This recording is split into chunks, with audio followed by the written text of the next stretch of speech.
One. Welcome. You are here at CPW for our weekly Meet the Artist lecture series on Thursday nights. And typically, if you're a regular here, you would know that the person who does our intros is Sara Danziger, our education coordinator.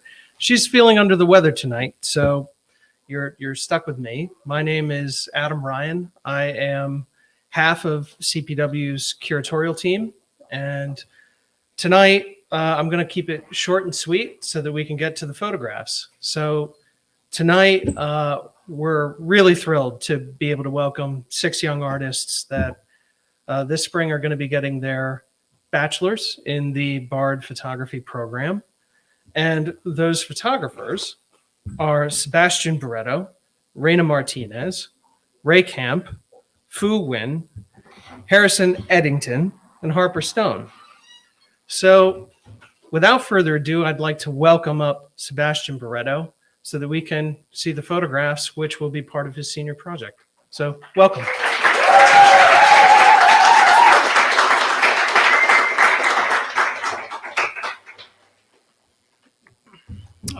Hey everyone, I want to say first of all thank you to Sara, Winston, and thank you to all of CPW for making this possible.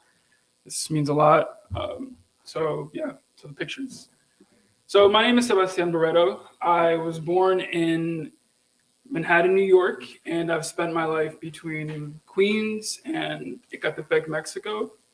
And it will be unfair to not talk about my parents' origins because they are really foundational to what I do. My mother was born in Mexico City and was raised there in Mexico State, while my father was born in Morelos, Mexico, and was raised in a more rural town of Jalostoc. And again, I mention this because these places will also be places that I will spend time in, I'll visit, I'll live in, and they hold significant value to me. In the early 1990s, my parents migrated to New York City, and they've been living here since then. And in fact, the majority of their life has been spent outside of their birthplace. And with that, I was raised, most of my life was in New York. It was in the States, and part of it was in Mexico. I went to school.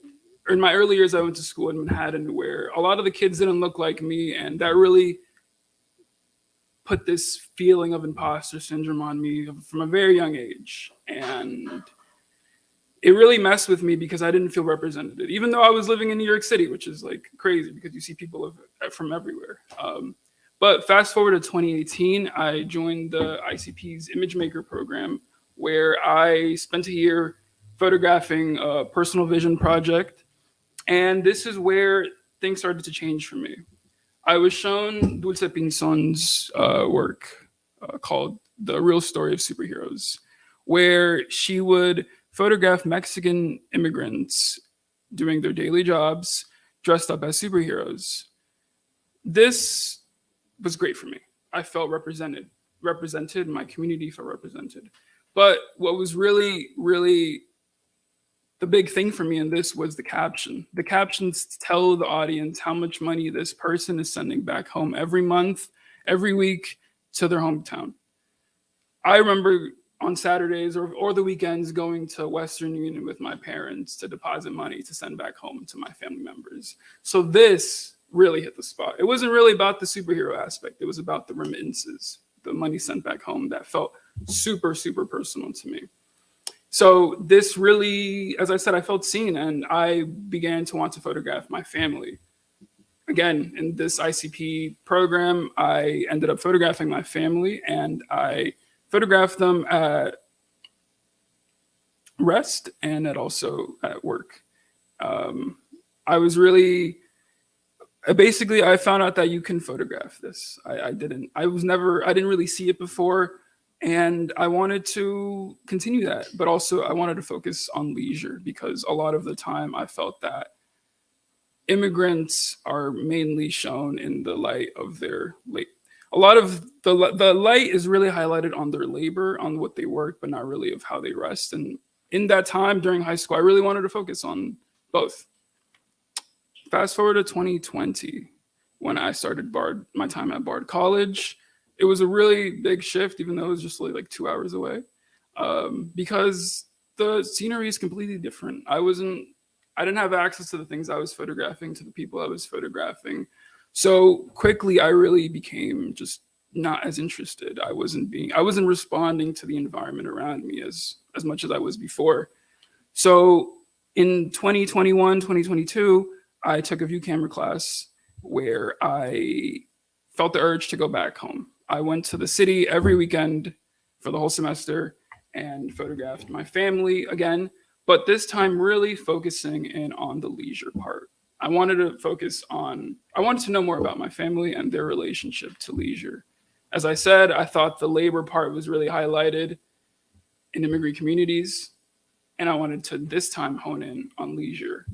So I would spend Sundays, Saturdays in my house, in the house of my aunt, the house of my cousins, just photographing what I felt was their relationship to leisure. When this project was coming to a close, I really, really still enjoyed photographing my family, but I wanted to take it further. I didn't want to keep shooting in New York, so I ended up making a bunch of trips to Mexico from late 2022 to now, pretty much. During the time when it would be winter break or summer, I would go to Mexico and I would photograph what I wanted to photograph my family, the ones who I haven't seen in a while, the ones who I really can't see unless it's a photo or I call them on FaceTime. But I also noticed that I began to focus on things that my family would attach themselves to. There was patterns that I noticed, things that I saw in Mexico and things that I would end up seeing in the States. So when I would have these photos, from Mexico, I would come back to the States, digest them, and then try to make new photos.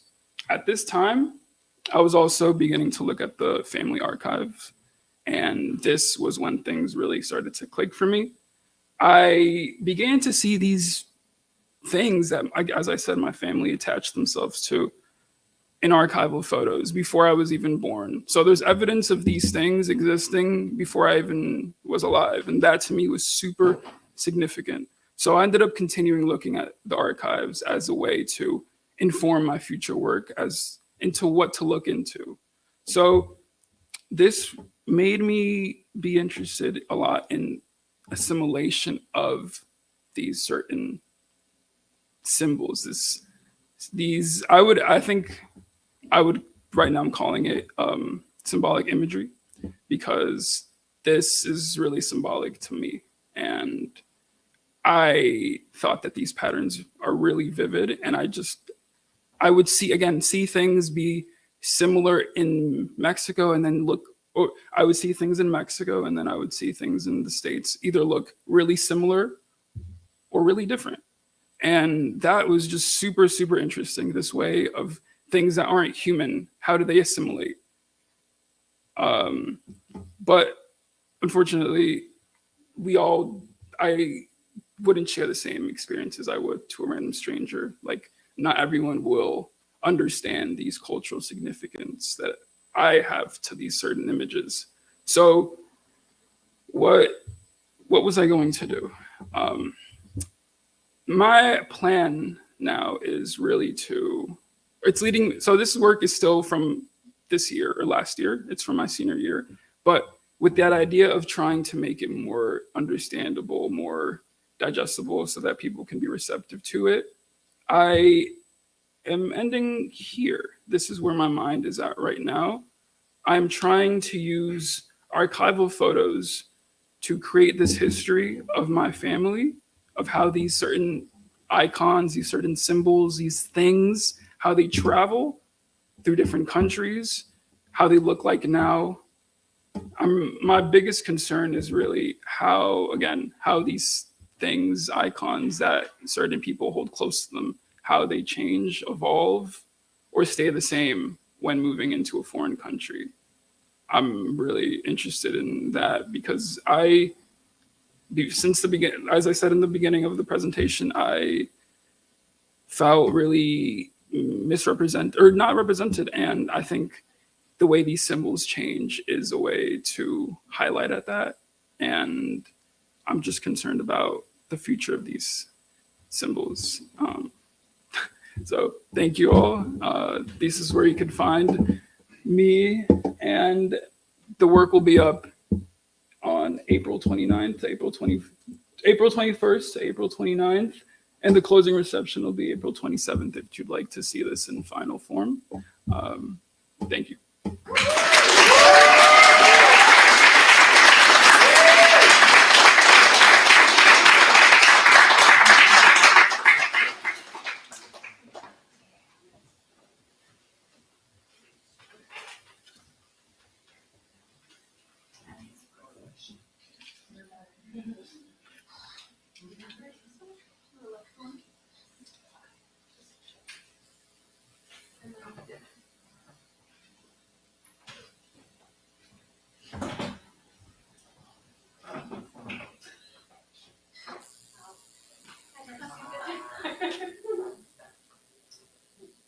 Who's next?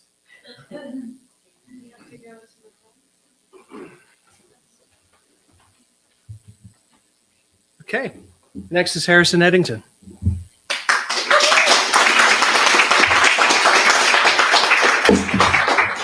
All right. I'm Harrison. I'm doing my senior project, currently. And I guess I'll just open up with this first kind of image that I actually took back in March of 2024, about spring break time. I was over at my friend Violet's room in New York City, and I was taking photos of her for a project I was working on at the time. And I took this image, and I don't remember any part of like looking at it or anything. So it's kind of an image that I guess I just kind of scrolled past, didn't think about, and I came back to later in August. And I just felt like it was this kind of start to this idea I already had forming around how the interaction of light and color work in our own like multiplicity and expression. So I just found it to be a nice like start to that. And for me, it was a nice start because it wasn't such a direct like altercation of the environment, but rather just the utmost reality that I could show of this part of Violet's room. And from there, I started to kind of get into the ideas more so of how I can alter the color and light, and how I can work with it in order to kind of reveal different sides of yourself, and to reveal just this kind of underlying energy. And I don't know, with this image, I kind of feel like it's the first where I started to strike kind of on this like idea of light and color interacting in such a way that it can start to reveal these parts of ourselves. However, I feel like this one is a much more emotional photo that's a little more grounded necessarily, I guess. But as I went on and I started to figure out this process, I found that time, or shutter speed and interaction with the lower ISO and this environment interaction that would happen, where there would be kind of a cascading of like light and layering, and through that, both this type of very core energy that kind of, I guess you could say, like is existing within us, is now emerging out in this kind of almost performative sort of way. And also the kind of grounding use of flash in order to hold the person, my friend Ben in this image, kind of keep them very grounded at the same time as having this interaction around them. And I started to also think, literally about this interaction with light too. And this is actually more of a stem towards a series of self-portraits I'm now working on. I don't have this process yet. I wish I do, because then I would show you. But in this, I found that the light and my shirt and its kind of interaction forming this sort of like structural like person. It's almost like the back of me or something, the light coming out. And I don't know, it's still a photo I feel like I'm working through how to even talk about or think of, but it was a photo that I found helped me in terms of just starting to understand my own relationship with light in this and how I'm feeling about it.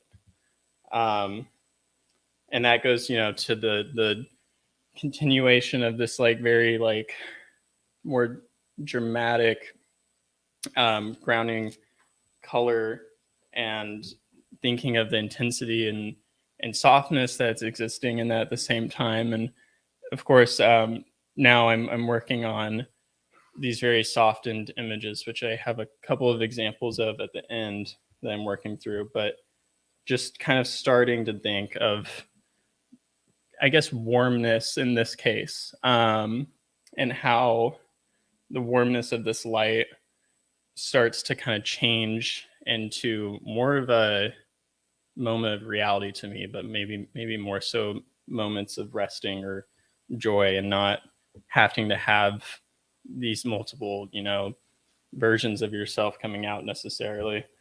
And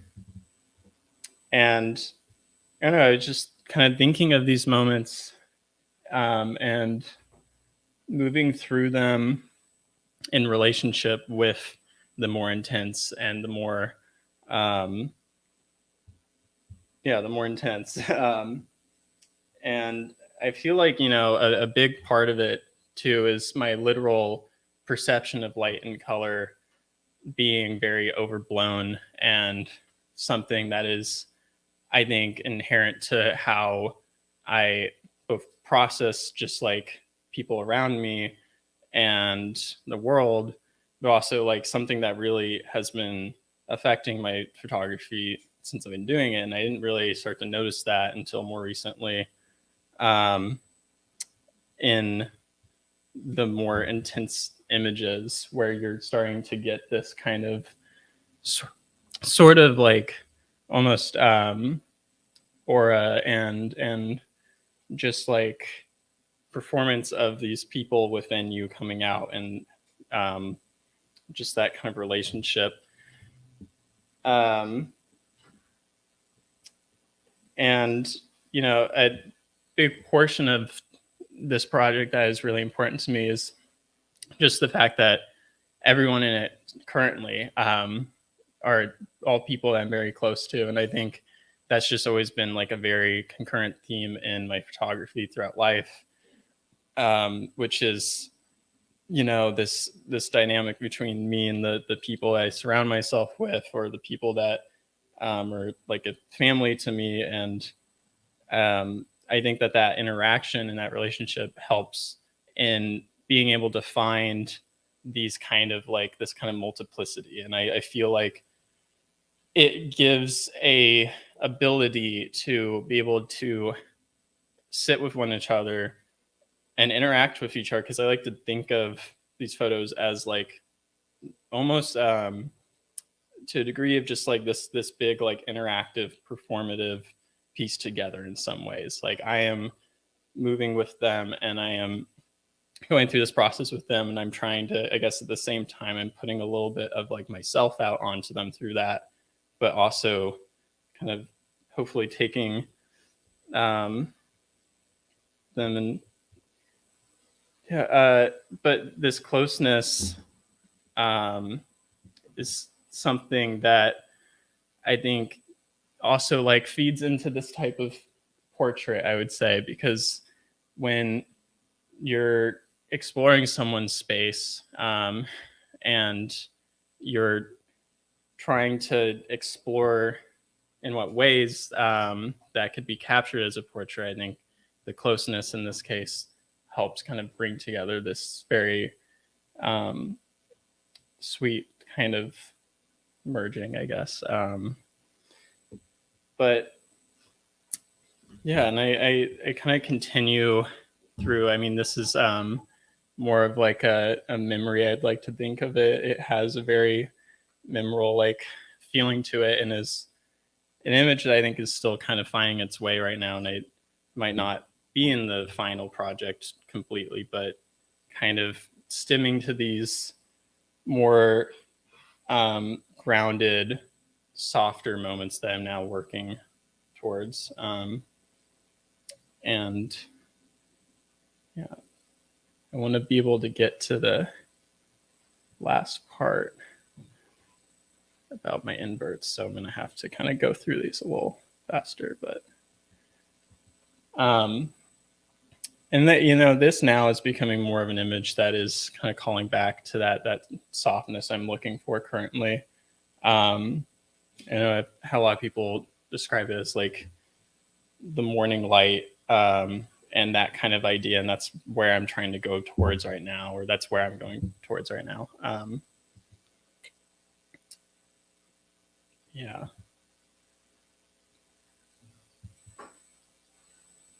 And, you know, also, I mean, I was back home for the past couple of weeks. So I'm also tying in my own home environment now into these kind of portraits that are more so of people's stuff, but this is my own living room that I've grown up in for pretty much my entire life. And you know, I feel like it's adding a moment to it that is kind of helping me guide through these. Yeah, I don't know. I feel like it's helping me guide through how I should sequence and how I should think of how this project comes together. And yeah, so just more of this energy, this performance, light coming out of you, kind of almost like dancing movement. And also kind of starting to explore a little bit of light's own role in this. And that's something that I'm also currently looking into, which is how now could I take something like this, just light here, isolate the light, and I can kind of work and use the light to be this maybe ultimate kind of intensification of this sort of idea. But the series of inverts I've been working on this entire time alongside this has been a rather tricky kind of thing to figure out, both thematically and also just how it interacts with the other work. And for this, I wanted to put all of them together more so as kind of a experiment to see how that works for people reacting to them. But they are, I think at this point where I've gone to, because I originally thought of them as like this ultimate intensification of light and color and the whole relationship of that. But now I'm thinking of them in terms of softer, more grounding photos and their interactions, and how they can sort of have this more so taking a person and putting them in their most expressive form, their most like this kind of fantasy it gets to. And I think is where world building really starts to kind of take its most form in these. But you know, and the inverts too are fully a thing that I'm starting to think both could work fully within the project still, but also could just be becoming their own separate thing that is branching off. But I just wanted to show, lastly, 2 images I'm currently working on. I've had a lot of mixed feelings about these. I think personally, until I have the rest of the images processed and these additional ones I am taking with this kind of soft idea in mind, I think that I can I don't know. These ones in particular have a very different feeling for me, and I feel like it's kind of this big turn. So they might be their own thing, separate from this, but I think that it's kind of an interesting step in a different way that I'm more so curious about just how people interact with that. Yeah, I am going to have my show up from May 18th until the 26th. And Harrison, thank you for your time.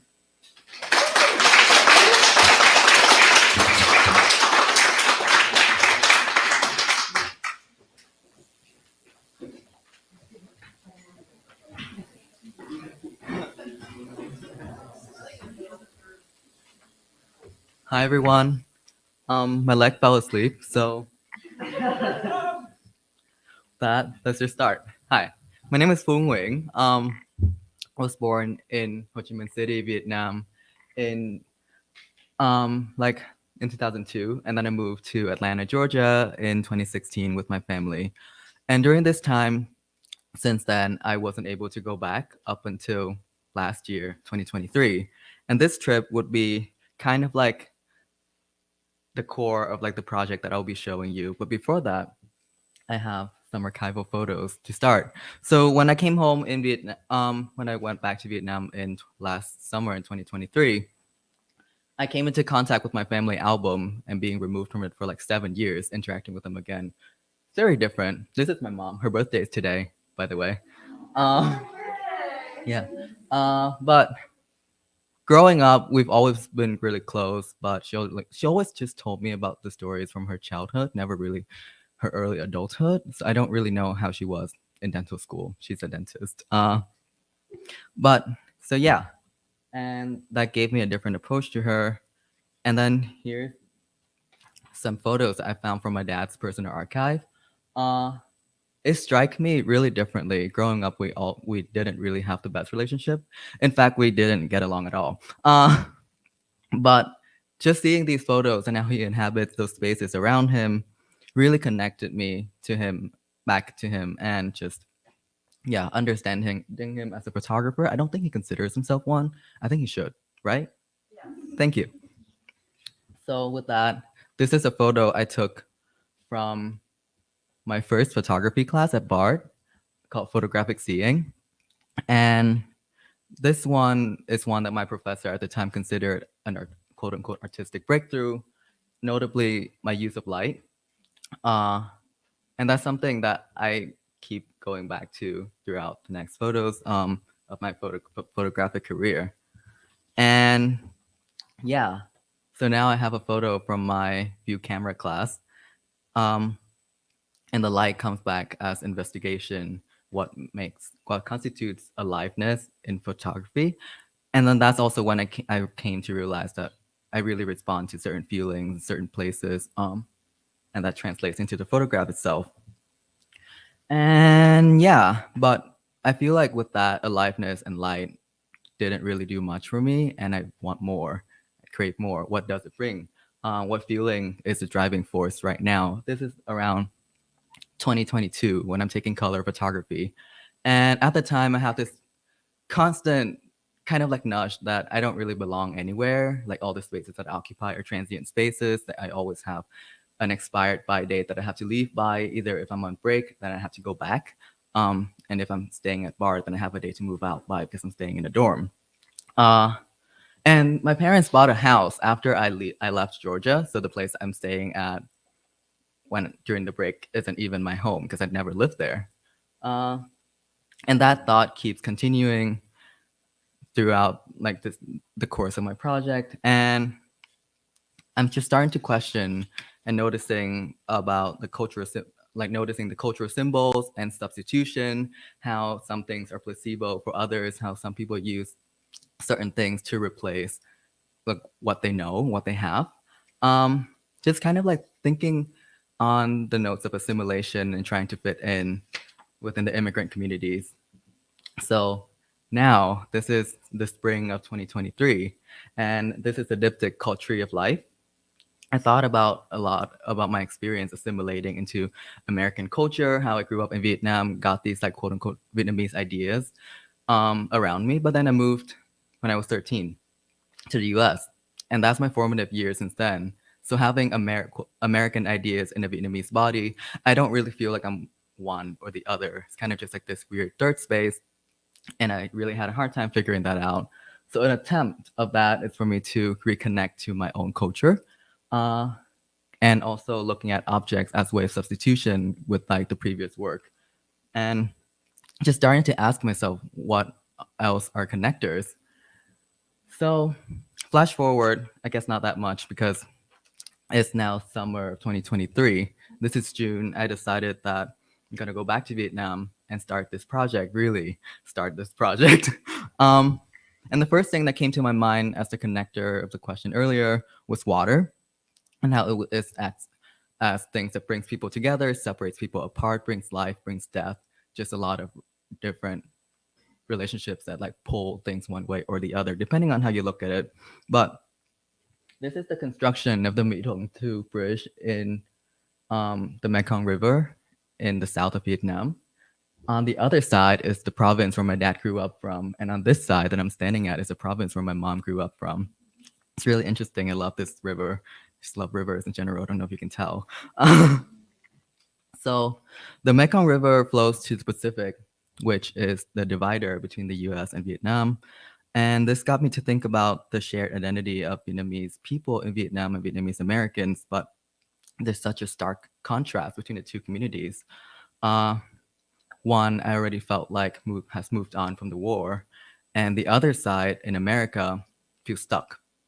I feel like the more I go around the Vietnamese American communities, the more they talk about the war and how there's always this thing that they just can't let go of, and the feeling of not needing not to be forgotten and not to forget.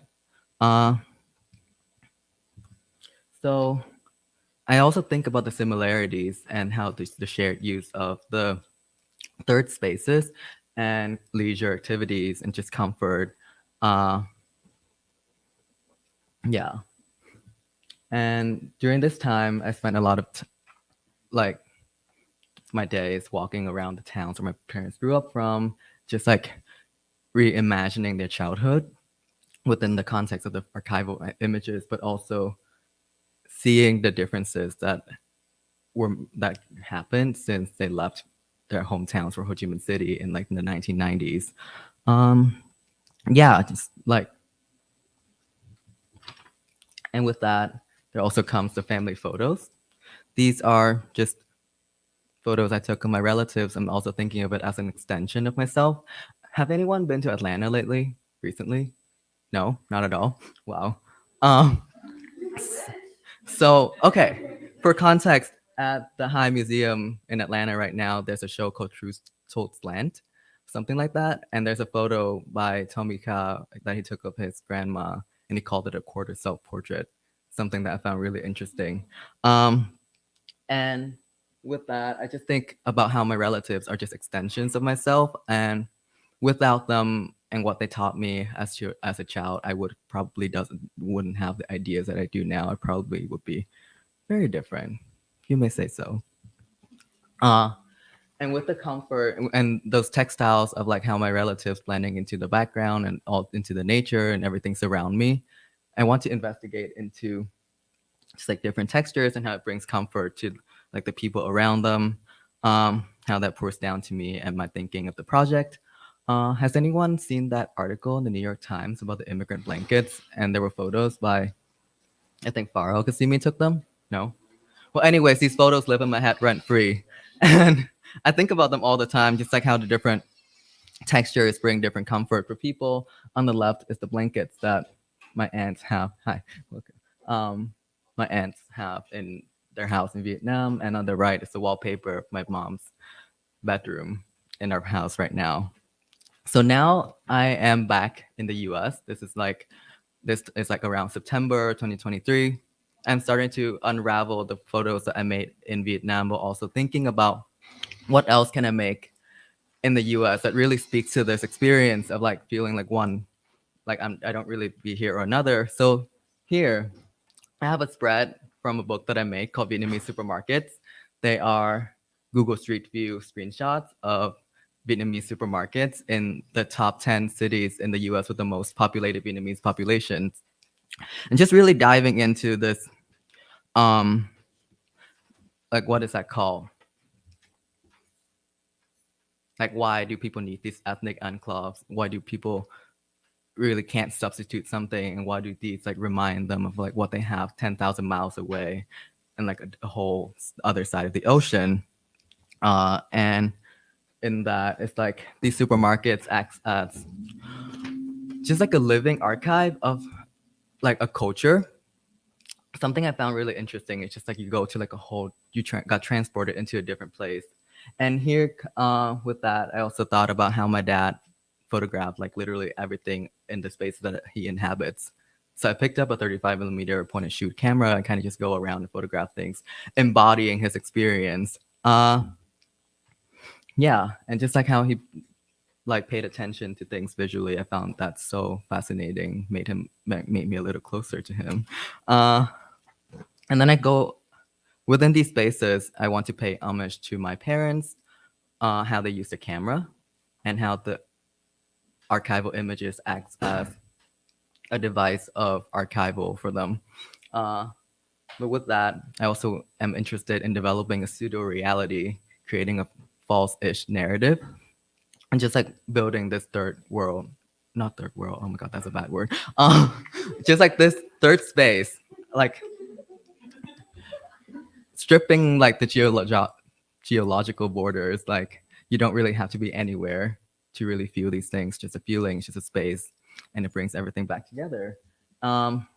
So what it takes to build the pillars of these worlds and start to think about religious connotations, how people lean into religion during their hard times, and how they could connect back into their culture with religion as like a device. And also thinking back about myself, what brings me that euphoric or comfort or yeah. And then I also, and flash forward, this is around January of this year. I'm now in California, in the Bay Area. And I'm just like photographing more things that kind of like, now that I know what I want to do with this world, I'm just like walking around near my aunt's house, like visiting different Vietnamese communities, and just like kind of like rethinking about what make this world one. And then that leads to the different cultural symbols that I talked about earlier, like the vegetation, the decorations in the house that makes people like really be comfortable being in America while like living so far away, while also kind of feeling somewhat assimilated. And this is an orange tree in my aunt's front yard. There's a saying that I heard, I'm not sure if it's true, but they said if you're in California and you see a house with like an orange tree in their front yard or backyard, they're probably Vietnamese. I can verify it's true from my experience. I got so much oranges when I go there. But with that being said, I came up with this vegetation suite is the working title right now. There's just like many flowers, trees, plants that kind of like thinking back about how looking at them really evokes a sense of home for me. My mom has like a mini garden at our house in Atlanta right now, and that photo that I showed earlier, and that really brings her comfort, like being so far away from Vietnam. And with all of those being said, I start making more photographs based and informed by my feelings of like not really belonging anywhere, but now I'm starting to embrace it. And this one and the next 3 photos were taken within the past 2 months. Just like reinserting my presence into the environment, either through the use of light, someone else acting as me in a space, or actually me, or just through the spaces that I really consider the transient spaces, like, and just embracing them. And this is the backyard of my house that my parents bought recently. Yeah, thank you.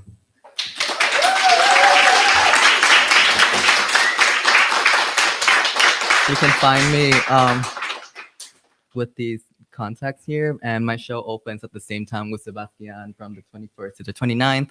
Again, the reception is going to be on the 27th from 6 to 9 p.m. And we're going to show with Ray Coco, who's standing right here. So come one, come all. Thank you.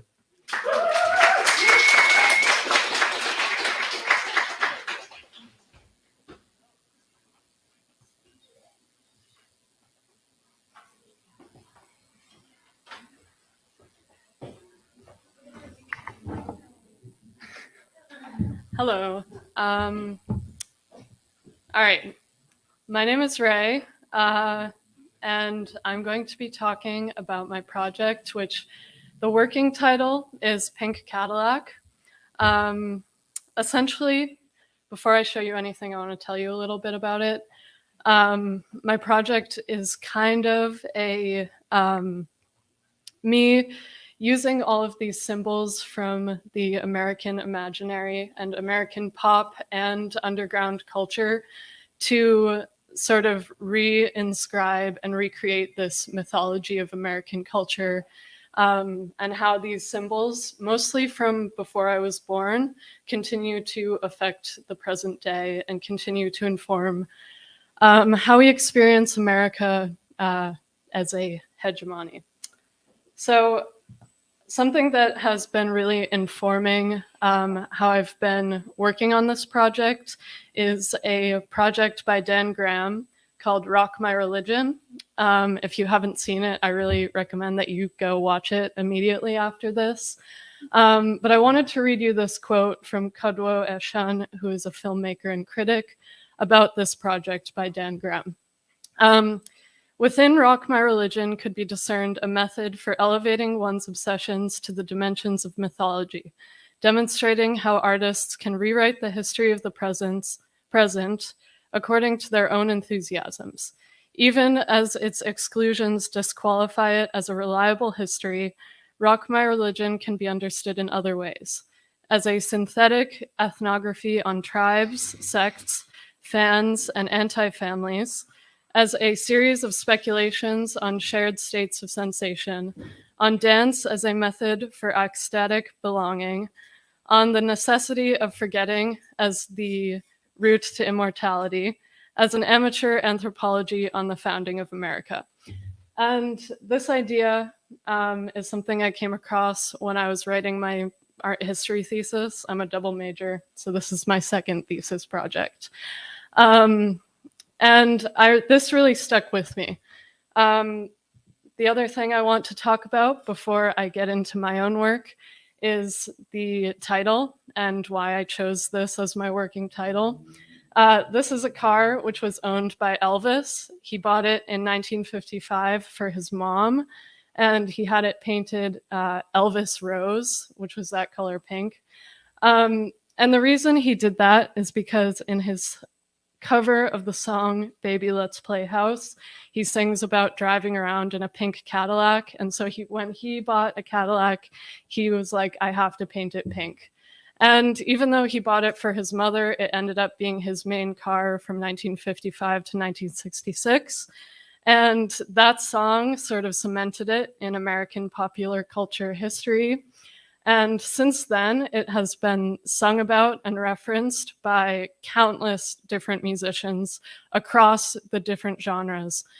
So Elvis was the starting point, or a starting point for this symbol, but it has grown exponentially beyond him and has been referenced by artists of all different genres in the development of American pop music.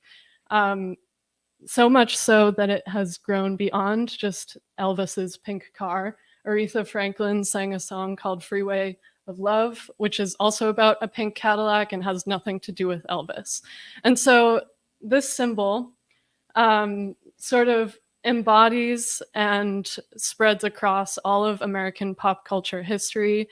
There's also a cover of this song by Bruce Springsteen, by Carl Perkins, which features Joan Jett on it playing guitar. And so it also ties in this underground American history that I'll get to later.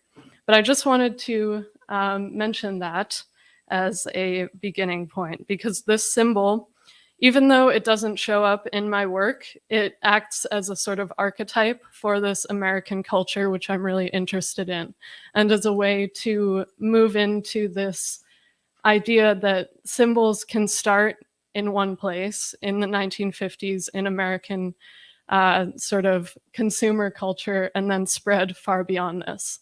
And it's a symbol which initially represented these ideas of desire and nostalgia and love and luxury.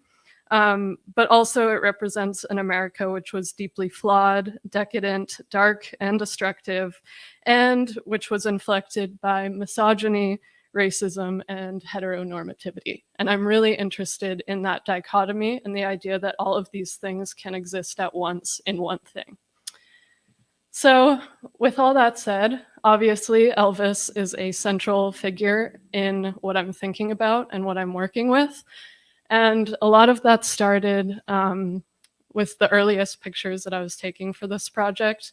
I took a trip to Memphis over the summer, and I went to Graceland. I don't even really like Elvis that much, but I'm really fascinated with the way that he himself has become a symbol bigger than just who he was as a singer. He represents a lot of these ideas that I just mentioned about the pink Cadillac, and he sort of embodies the idea that this one person can be a self-made king, but can also be a tool of the right-wing sort of part of America that keeps us all under control.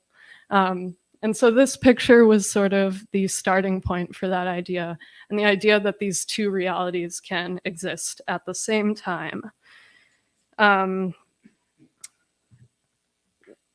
And basically, as I was starting taking pictures for this project, a lot of the pictures I was taking, I didn't really have these words yet, but they all sort of focused on these two things which were existing in tandem with each other.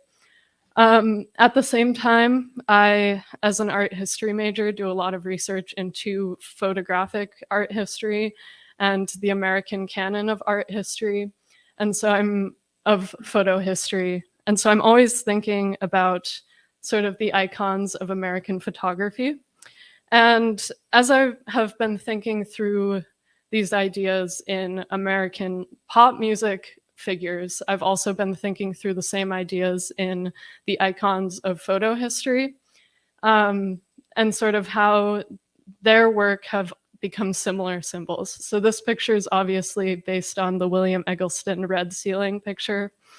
And as I've been taking pictures, I've sort of been emulating these icons of American photography and questioning how do they change when they're replicated, and how does me taking those replicated photos change the meaning of the original and the meaning of these other symbols which I'm working with, and create a new kind of similar symbol.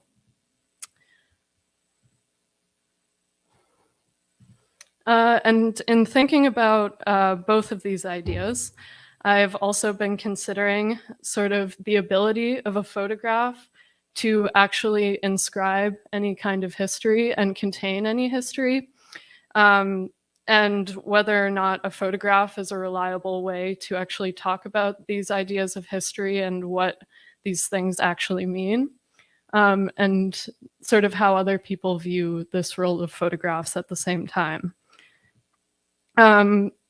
And obviously, photography plays a major role in the sort of canonization of these figures and these pop culture icons that I'm really interested in.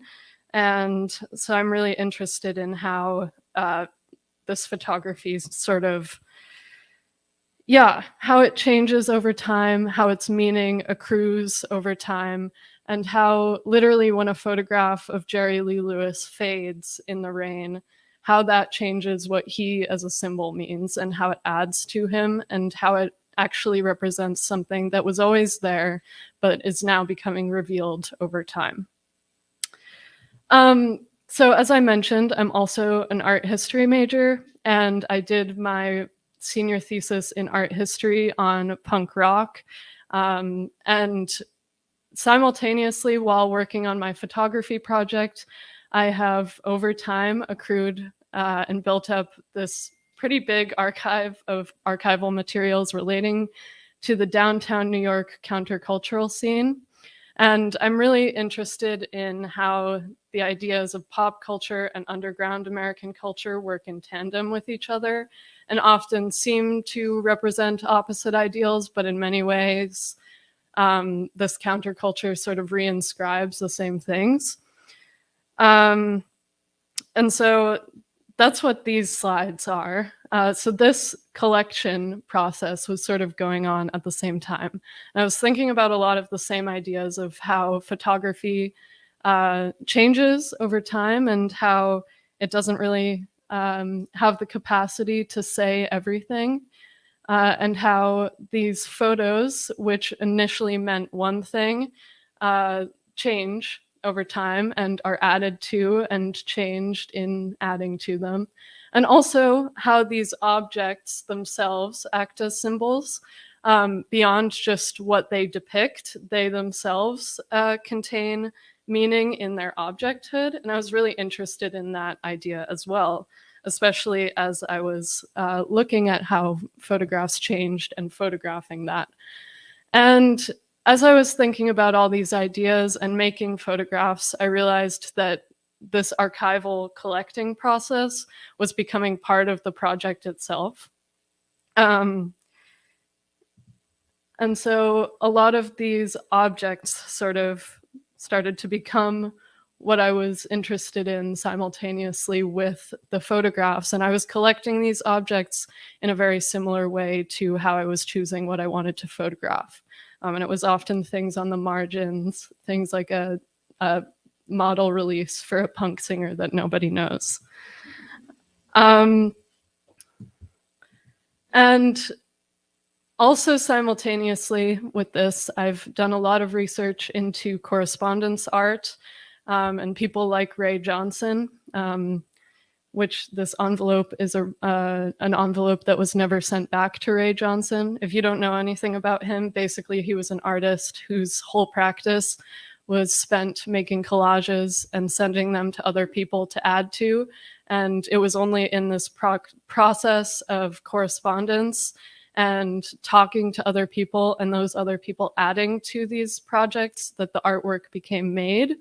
And a lot of the art lay in that act of correspondence. And I realized that in looking at these actual objects and also making my own photographs at the same time, my work was becoming a kind of correspondence between this past moment and this present moment, and myself and these people and these places and these moments that I had never experienced.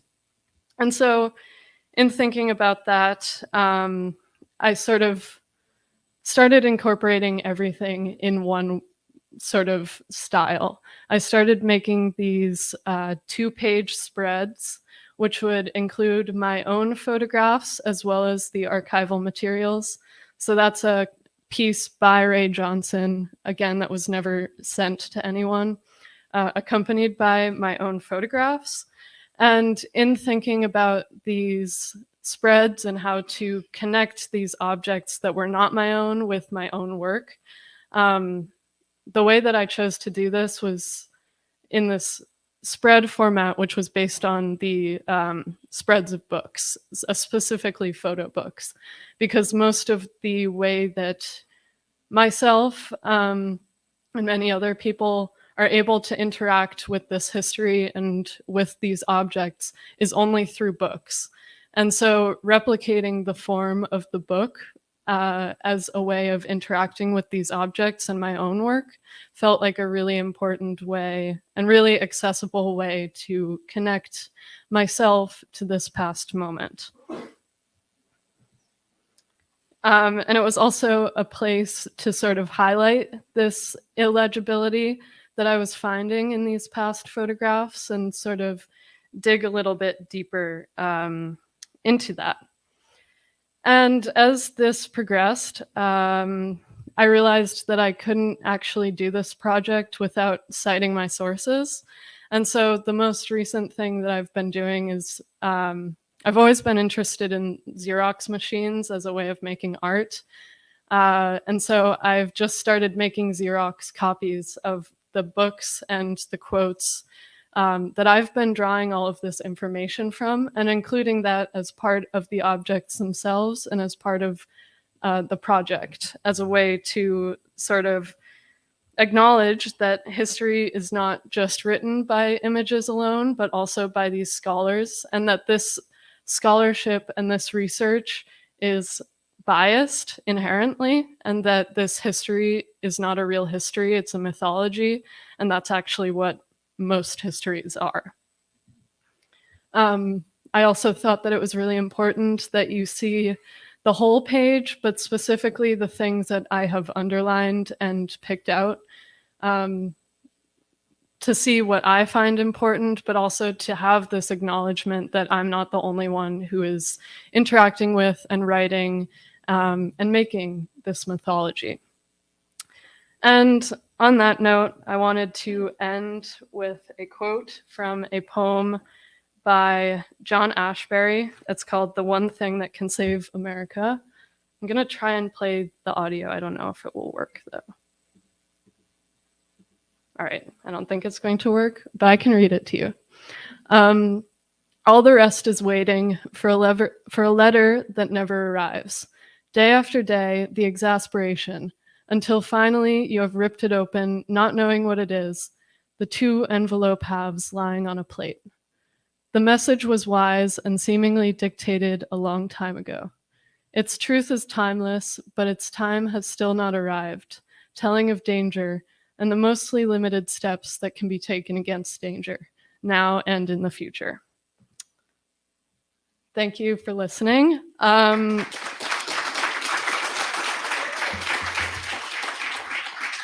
My project opens on, well, it's up from April 30th to May 8th with Reyna Martinez and with Harper Stone. And the reception is May 3rd, so please come. You're all welcome, and I'd love to see you there.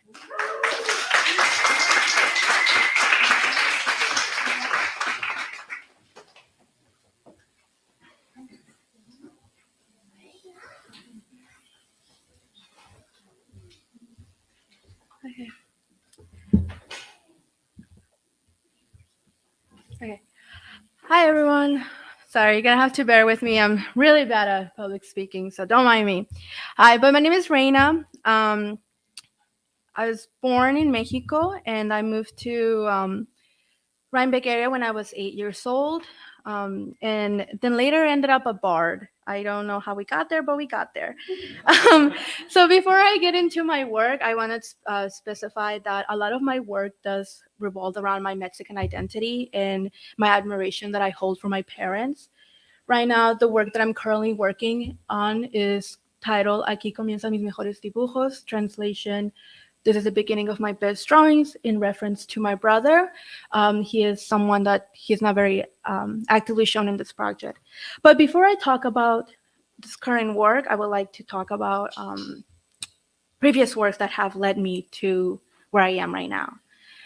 My freshman year at Bard, I first picked up a camera for the first time, and I really wanted to show my parents the admiration that I had for him as working individuals and how much effort they have put for me to end up where I am right now, and really show the resting bodies, the tired bodies resting.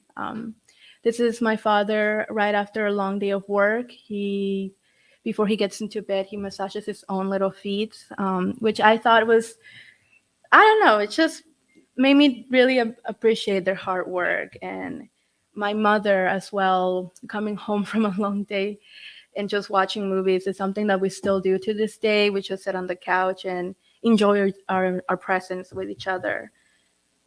Then later on, I made some color work that this one's titled I Am My Mother's and Father's Daughter. This is came from a conversation that I had with my mother where she asked me, why do I only use my father's last name when I am her daughter as well? in Mexico, you use both of your parents' names.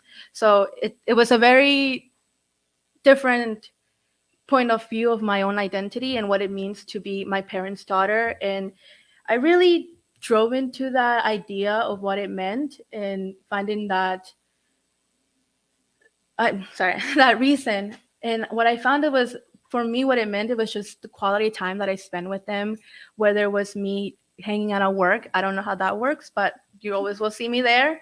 And also spending quality times on Sundays where we usually do our laundry and getting food. There's a Mexican store by the laundromat that we usually get tamales, and really enjoying the time with each other. And at this time, I also really wanted to show the beauty of them in a way that me telling them that they too can be a beautiful artwork. They're not just these hardworking individuals. And this work truly led me to where I am right now, where I wanted to further work on my relationship that I have with my parents, but more to my identity. What is it in the idea of double consciousness? It's something that's very predominant in my work, especially growing up in a very white dominant community and not being a lot of Mexicans around it, but also being in a very small knit tight community of Mexicans. And in this specific photograph, I wanted to show two sides of my father: the hardworking side of him, where he got caught at work, he's a cook, and this other side of him being my dad. And those two different sides of him, like being in there, but he's also his own individual, and also translates to me what it means to be me and what adds to who I am, and kind of feeling like I have to hide a part of me depending on who I'm interacting with. But at the same time, I want to show and be predominant of like who I am. And this is my brother and I when we were younger, and I really admired him so much, and it's a shame that he's not very much in this project, but that's just my little like him being involved. But at the same time, I want to include everyday moments and the relationship that I have with my parents and the camera. It has very much shifted from my early work, where they've gotten comfortable with the camera, but at the same time they're over it, and I didn't want to push it. so so that's kind of where we are with them. I continue to still ask them for more portraits of them, but I feel it wouldn't be fair if I was only taking portraits of them. And I started experimenting with my own self-portraits and showing sides of me that I don't really necessarily interact with every day, like being from Oaxaca, but not really being from there because that's not where I was born. And at the same time, I wanted to focus on the communities of Latinos around here and what does that add to my identity. Then I have this amazing photo color of my friend that really made me question and wonder, why have I not been making work in color of my parents besides the ones that I showed previously? And why have I not shown work, like photograph my home in color either?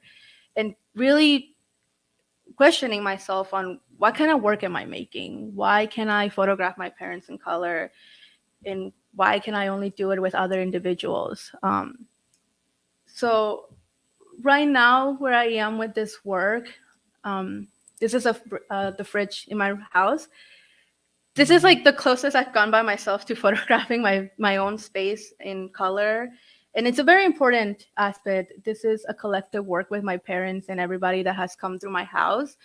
We all put a little like piece of each other and piece of our friends and times that we spend with people. And that's really what this work is about, of the people that I've spent time with growing up in this area and allowing me to be who I am and really show my identity. And this might be a little bit out of context, but also representing the people who are in my like not necessarily connect to me through this Mexican identity, but connect to me through knowing me as a person, not just like Reina from Mexico, you know?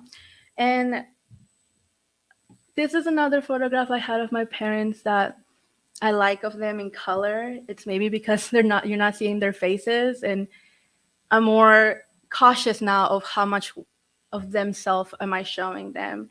So I wanted to end here because it brings back to all the questions that I've been asking myself and what this work is truly about, which is my identity connecting to my parents, my Mexican identity, and being an immigrant, and also religion, which is a very important aspect to me, maybe not to the work itself. Yeah, that's kind of where I am right now. We're at the end part of the project for me. So thank you for listening. My reception will be May 3rd, and it'll be open from April 30th to May 8th.